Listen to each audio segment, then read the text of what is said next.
दिल थो दिया धरणो हणा मुझो हक अपिरी तोखां कीअं न घुरां मूंखे दिल थो दिया धरणो हणा मुझो हक अपिरी तोखां कीअं न घुरां मूंखे दिल थो दिया धरणो हणा मुझो हक अपिरी तोखां कीअं न घुरां सठा तुंहिंजा पिरी मूं नखरा घणा सठा तुंहिंजा पिरी मूं नखरा घणा मूंखे दिल थो दिया धरणो हणा मुझो हक अपिरी तोखां कीअं न घुरां मूंखे दिल थो दिया न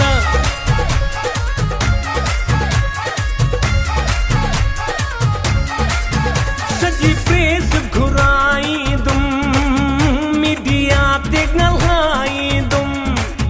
सॼी प्रेस घुराईंदुमि मीडिया ते ॻाल्हाईंदुमि इन सोहण खे चओ दिल ॾे न त सिर तो पंहिंजो खणा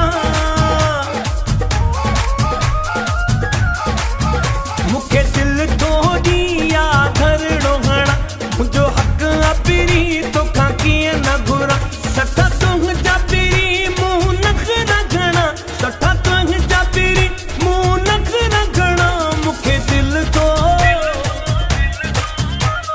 दिल थो दिया धरणो हणा मुंहिंजो हक अपिरी तोखां कीअं न घुरां मूंखे दिल थो दिया न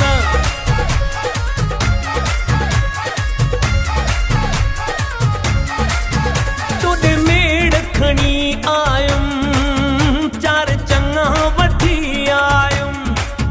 तोॾे मेड़ खणी आयुमि चार चङा वठी आयुमि तो कंहिंजी कोन मञी तॾहिं रोड ते आयो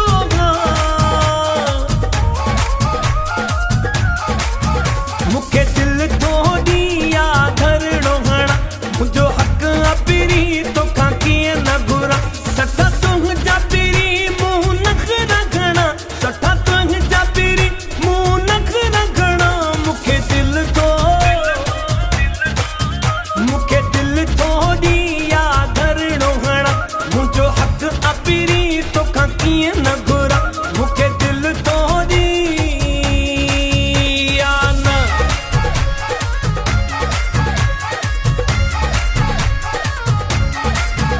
इक़बाल जोयो जे यार सभु आशिक थी वञो तयार इक़बाल जोयो जे यार सभु आशिक थी वञो तयार तोखे ज़िद तां लाहींदुमि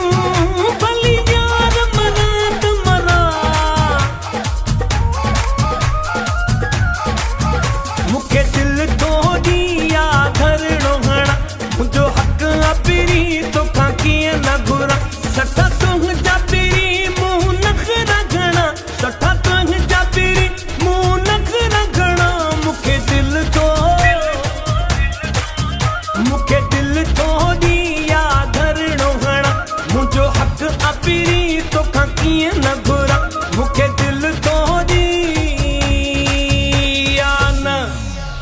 मूंखे दिल थो दिया धरणो हणा मुंहिंजो हक अपिरी तोखां कीअं न घुरां सठा तुंहिंजा पिरी मूं नखरा घणा सठा तुंहिंजा पिरी मूं नखरा घणा मूंखे दिल थो दिया धरणो हणा मुंहिंजो हक अपिरी तोखां कीअं न घुरां मूंखे दिल थो